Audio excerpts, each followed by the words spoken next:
Hi everyone. सो इस छोटी सी video में आप लोगों का एक कन्फ्यूज़न दूर करता हूँ। काफ़ी लोग पूछते हैं कि डिलॉयट हायर काफ़ी कब करती है, हायर किस टाइम पर हायर करती है, कैसे हायर करती है।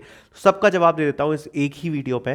तो कॉमन जवाब है कि देखो, डिलॉयट के हायरिंग करने के दो तरीके हैं। एक है ऑन कैंपस, ऑफ कैंपस। अगर ऑन कैंपस आएगी तो सितंबर के महीने में आती है ऑन कैंपस, जिसकी बात हम यहाँ पर नहीं करेंगे। अगर ऑन कैंपस आ रही है बहुत अच्छी बात है, प्लेसमेंट में बैठो, आपका प्लेसमेंट हो जाएगा। दूसरा जो वे है ऑफ कैंपस, तो ऑफ कैंपस कब हायर करती है और कैसे हायर करती है उसके बारे में मैं आपको डिटेल में एक्सप्लेन करता हूं। तो देखो, डिलॉयट सबसे पहले एक एग्जाम कंडक्ट करती है जिसको बोलते हैं एनएलए। अगर उनने मल्टीपल बच्चों की हायर करी, अगर उनकी डिमांड है कि उनको 100 से भी ज्यादा फ्रेशर्स हायर करने हैं, तो वो क्या करेंगे, एक टेस्ट कंडक्ट कराते हैं जिसका नाम होता है एनएलए। ये टेस्ट के रजिस्ट्रेशन जनरली आ जाते हैं नवंबर एंड टू दिसंबर में, मतलब नवंबर दिसंबर में वेरी करता है, या तो नवंबर में आ जाएगा या दिसंबर में आ जाएगा। तो इस प्रकार से कुछ इस टेस्ट का रहता है। सबसे पहले आपको इसमें रजिस्टर करना पड़ता है।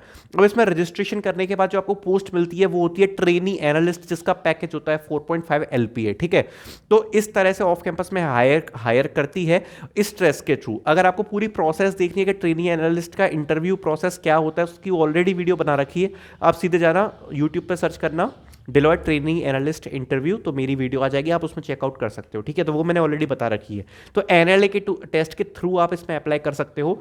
जो दूसरा मेथड होता है वो होता है ऑफ कैंपस में। जब क्या होता है कि कभी कई कई लोग क्या बीच में कंपनी छोड़ देते हैं या कुछ कर देते हैं, तो कुछ सीटें वेकेंट रह जाती हैं। ठीक है, सपोज किसी बंदे को 6 महीने का एक्सपीरियंस था, उसने डिलॉयट छोड़ दी, तो कुछ सीटें वेकेंट रह जाती है। तो उस हिसाब से या बीच में कोई ऐसी क्लाइंट रिक्वायरमेंट आ गई कि कुछ बेसिक स्किल्स वाले बच्चे चाहिए, जिसमें ज़्यादातर एक्सपीरियंस लोग ज़्यादा रहते हैं, फ्रेशर्स कम रहते हैं, तो उनकी हायरिंग उनके कैरियर पोर्टल पे आती रहती है। ठीक है, कैरियर पोर्टल पे तो उसको भी आप देख सकते हो। वो पूरे साल भर आती रहती है इस प्रकार की हायरिंग, लेकिन उसमें आप ये नहीं एक्सपेक्ट कर सकते कि हायरिंग काफ़ी ज़्यादा बड़ी हायरिंग ड्राइव होगी। मतलब हो सकता है कि 2 4 या 5 पोस्टें हों, ज़्यादा से ज़्यादा 10 हों। 10 से ऊपर होना काफ़ी ज़्यादा मुश्किल है। तो उनको लिए आपको क्या करना होता है, उसमें काफ़ी लोग पूछते हैं कि मेरा रेज्यूमे सिलेक्ट नहीं हो रहा है। तो देखो, सबसे पहले चीज़ तो ये है कि डेफिनेटली आपको रेफरल लेना है। और रेफरल लेने के साथ भी उसमें दो चीज़ें इंपॉर्टेंट है कि जो डिलॉयट में रेज्यूमे स्कैन करने का तरीका है वो एक्चुअली ऑटोमेटेड है। तो आपको क्या करना पड़ेगा कि आपको अपने रेज्यूमे को ऐसा बनाना पड़ेगा, जो कि कई लोग क्या करते हैं ना, रेज्यूमे को काफ़ी चित्रकबरी टाइप का बना देते हैं, तो वो है ना ऑटोमेशन में नहीं आना पड़ता। तो आपको सिंपल फॉर्मेट में टेक्स्ट में बनाना पड़ेगा जिससे वो चीज़ें डिटेक्ट हों। ठीक है, तो ये एक तरीका होता है। तो जो कैरियर पोर्टल पे आती है, सबसे पहले तो आपको रेफरल लेना है। दूसरी इंपॉर्टेंट चीज़, क्योंकि रेफरल भी बहुत ज़्यादा हो जाते हैं, आपको रेज्यूमे पे बहुत ज़्यादा ध्यान देना पड़ेगा।